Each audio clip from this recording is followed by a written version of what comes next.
I'm kind of short. أعوذ بالله من الشيطان الرجيم بسم الله الرحمن الرحيم الحمد لله رب العالمين اللهم صل على سيدنا محمد وعلى آله وصحبه وسلم. I begin with this intro first to try to check myself, check my ego, check my intentions, check why I'm even doing this. And I seek refuge with God from anything wrong that I have inside with me. And anything good you hear today, I believe it's from God. Anything wrong or ignorant, truly that is from me. I used to do music. I don't do music anymore. I don't believe in old rappers, especially old fat rappers. You know.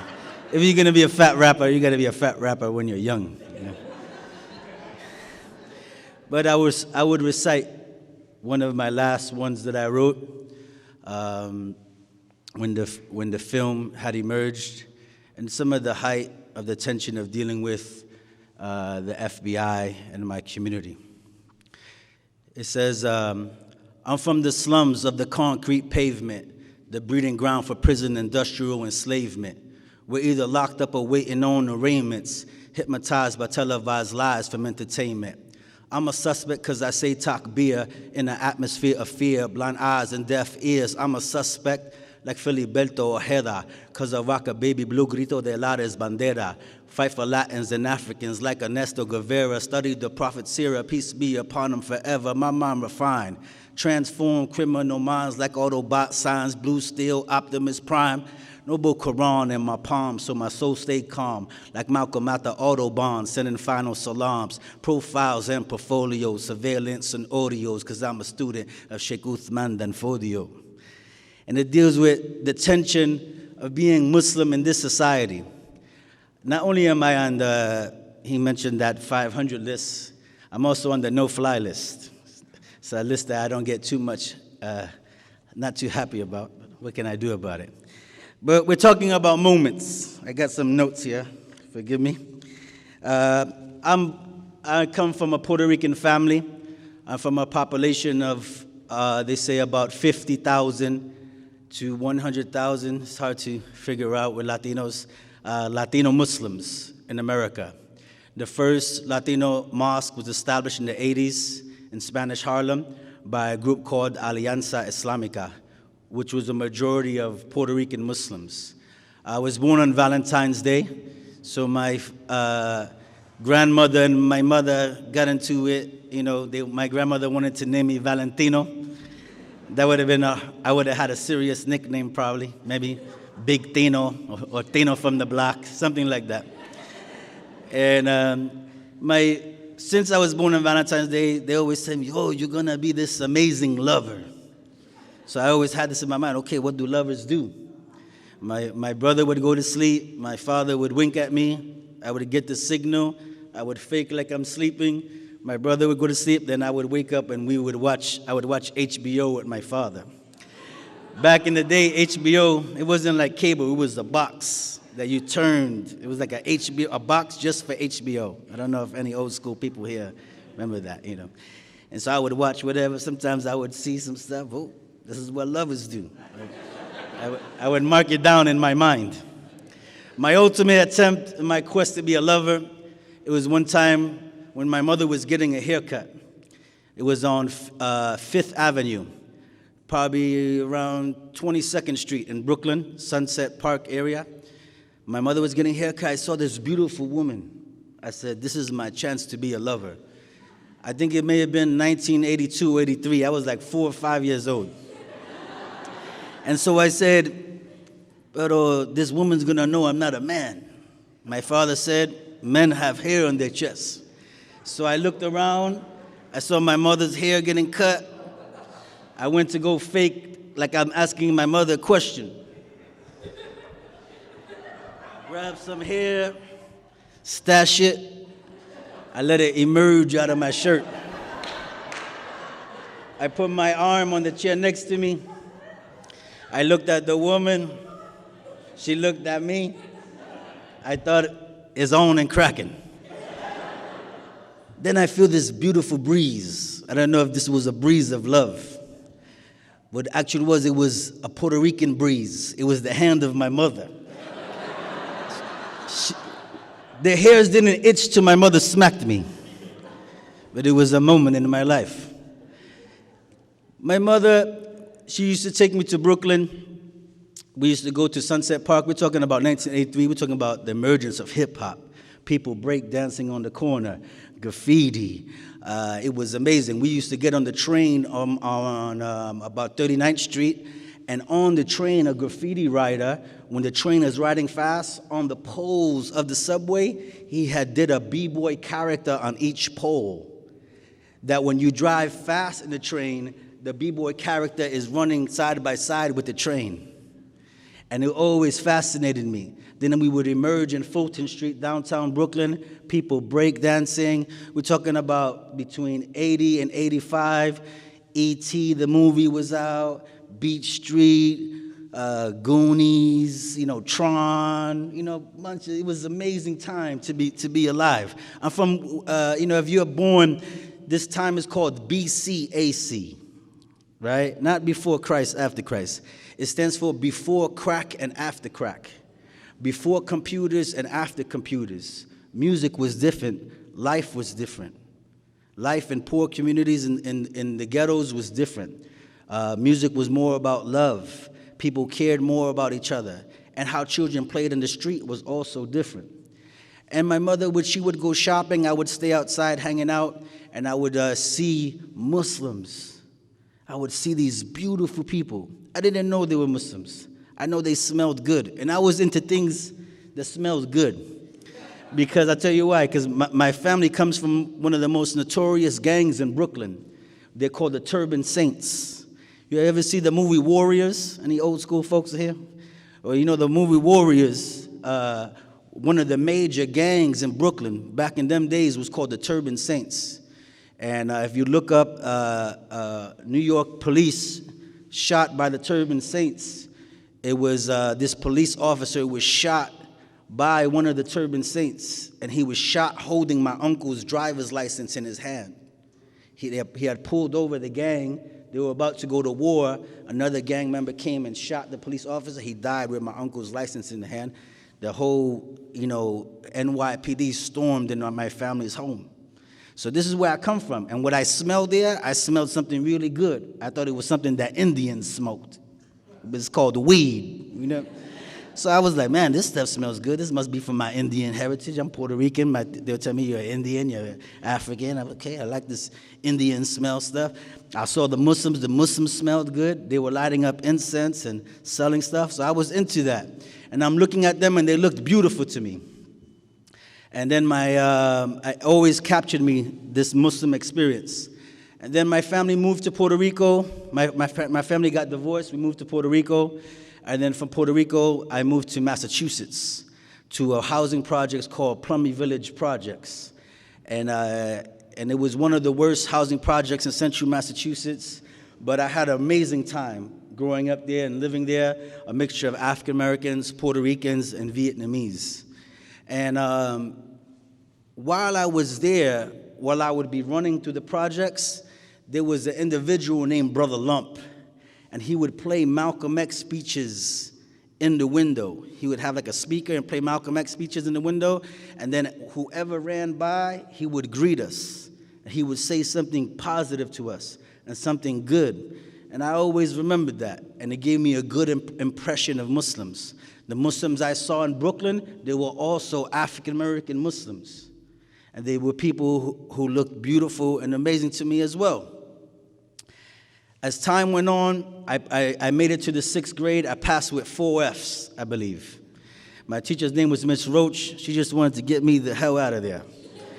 I wasn't the best, you know. So I said this, and then she wrote a letter to my mother on the side, what she thought about me and why she passed me. I said, oh, this woman wants to write this? Because I opened it up and read it. I rolled a huge joint out of it and filled it with catnip, right? I'm only 12 years old. I rolled this huge catnip joint out of my teacher's letter. I'm saying, I'm going to show this woman what I think about her letter. I start puffing it, like in my mother's bathroom. Yeah, this is how crazy I was. And my mother wasn't home, but then the breeze came. But this time it was from my mother's foot. She kicked down the door. She caught me smoking this huge catnip joint. And she said, I can't take it no more. She caught me in the moment, sent me to Puerto Rico. When I went to Puerto Rico, I got into even more trouble. And I went back and forth. They would send me back to the United States and then send me back to Puerto Rico. By the time I was 14, I was already smoking weed. They sent me back to Puerto Rico, and I began to smoke weed laced with heroin. They were putting heroin in the weed, and I was smoking that at the age of 15. At the age of 15, I got addicted to smoking marijuana-laced heroin. When I came back, this time I was 15 years old to the projects. And the oldest guys from the projects were sitting on the steps. And I was with my crew, and I was different. And they didn't realize I was different. And this individual, his name was Ricky Rodriguez. He was like the most wild person and kind of like the leader of the older guys. And when he said something to me, I punched him right in the face in front of everybody. And it set a whole different tone for my age group. In actuality, when word got in the street, a big drug dealer came. I wasn't going to say his name. A big drug dealer came, and he gave me a big package of drugs, now that I had established myself at this moment in the streets. And at the age of 16, we took over the whole trade of the housing projects. And so we were operating the whole, and we had it under control. I grew up with drug dealers. My family were drug dealers. And so I already knew some of the ins and outs of the trade. By the time, this was at 15, by the time I turned 17, I had my own apartment. By the time I turned 18, we took over 3 apartment buildings in a place called 19 Chandler Street in downtown Worcester, Massachusetts. At the age of 18, I created a confederation of drug dealers where anyone who sold drugs, all the money was going to go into one pot. We will have paychecks, and we will have rent. Whoever wasn't part of the confederation, they had to pay rent to be on the block at the age of 18. I made so much money. I wasn't like, Escobar or anything like that. But I made a lot of money for the age of 18. Did a lot of things to try to taste happiness, but I still wasn't happy at that moment in life. And I remember I would go smoke weed at church. When church was closed, I would go sit on the steps of church, and I would smoke weed, and I would try to figure out, man, what am I going to do with my life? I'm making all this money, but I'm still not happy. Human beings, we're hollow. Okay, we're hollow beings. We're always looking to be fulfilled, either being recognized through our statuses on Facebook, through our tweets, trying to be liked by people, trying to seek attention from people. We're always trying to fulfill this emptiness we have inside. And this was something that I was searching for at the age of 18. I was different. 17 years old, 18, I was already listening to Miles Davis. I would like get high listening to like Indian flutes. And I'd be like, whoa, man, this stuff is deep, right? And I always thought differently. But I still wasn't happy. And I remember Islam, I remember the Muslims, and I always remember the positive experiences I had with them. And just to make sure I stay on track. So I ended up, my friend, we lived in an apartment. I had a friend who murdered somebody, and he couldn't leave the apartment. He had to hide in the apartment. And living with a murderer is not fun. And so it was real tension, like, dude, why are you here? You need to get out of here. And my friend couldn't take it no more, and he ended up becoming Muslim, and he disappeared. And then one day I saw him, and he gave me a ride, and he was listening to the Quran. And I said, this is absolutely amazing. I have to smoke some weed to this. All right? I injected the cassette. It was a yellow cassette. I took it home, rolled up 2 blunts. I was the blunt rolling champion of Plummy Village Projects. I rolled one in 14.5 seconds. I had the championship belt. So I said, oh my God, this is beautiful. And the Quran had impacted my heart, and it began to plant the seeds of Islam. Then I became Muslim. My friend became Muslim. I became Muslim. Over 55 people from my housing projects and area became Muslim. And it brings us now to the moment that we're in, dealing with Muslims here. I moved here to Pittsburgh to establish a mosque with a community. We're all a community of converts. Not one of us were born Muslim. And in 2006, we were raided by the FBI. And my experience with Muslims is through the American perspective. And I think that what we're dealing with is a big problem, that we're not looking at Muslims from the American perspective.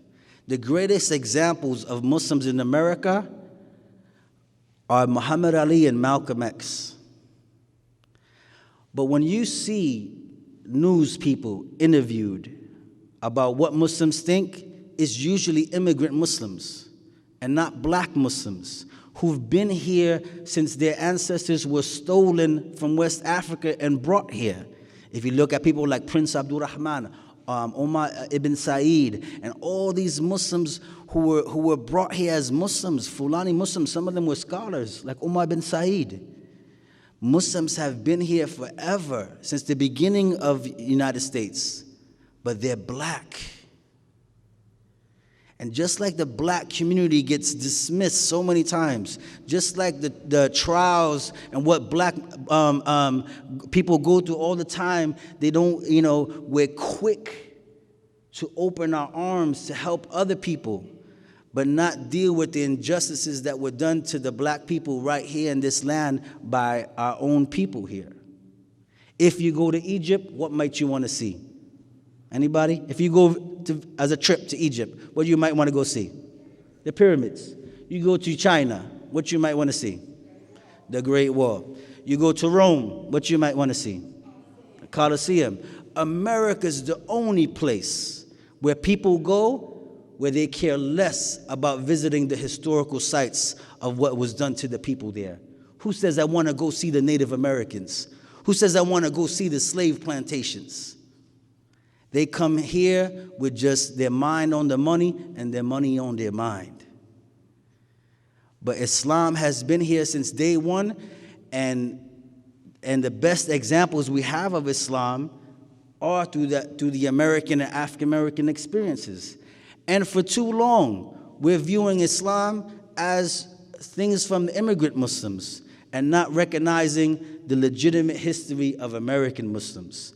And when I became Muslim, it was because the African American Muslims, there were immigrant Muslims right up the street from our projects, but we called them goat killers.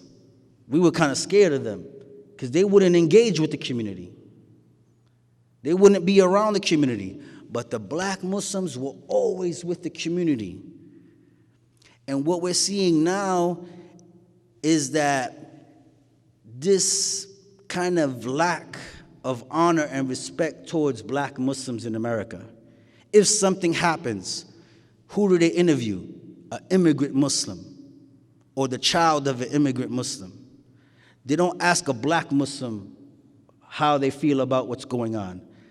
Many times, you don't see black Muslims' mosque attacked.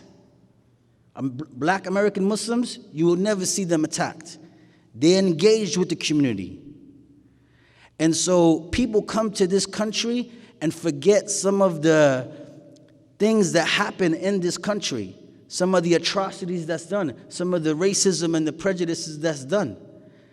And so I believe that for the answer for Muslims from other countries is they have to form an alliance and get behind the leadership of the black Muslims. I can't go to Pakistan and start a mosque because I'm not Pakistani. And I'm not saying Pakistanis can't start a mosque here, but I'm saying that the Muslims who are coming to this country should help and work together more with American and African American Muslims. What we see now, I think Trump is excellent for Muslims. I'm serious. Now, he has his things that he's doing, but so many people now, they want to know what really Muslims believe. What do Muslims believe? We believe there's only one God. We believe in all the prophets from Adam to, Moses, Abraham, Jacob, Jesus, John the Baptist, Prophet Muhammad, peace be upon him, peace be upon all of them. We believe in Jesus Christ, that he was born from the Virgin Mary. We believe that Jesus Christ is returning. Sunni Muslims believe all these things. A lot of people don't know this. And so what it's going to do is going to create a moment where we're going to have heart-to-heart interactions, and where anybody has a seed of good, no matter what their orientation is, no matter what they believe in, if they don't believe in anything, no matter what their color is going to bring people together to have a relationship on the ground. And the Quran says that God does not change the condition of the people till they first change the condition that is within themselves. And my teacher told me that there's never a Pharaoh that emerges without a Moses emerging.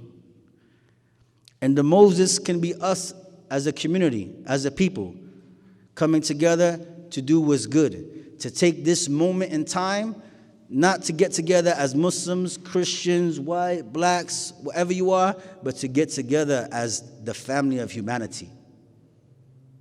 And that's what the moment that we're living in now. And so, we're good.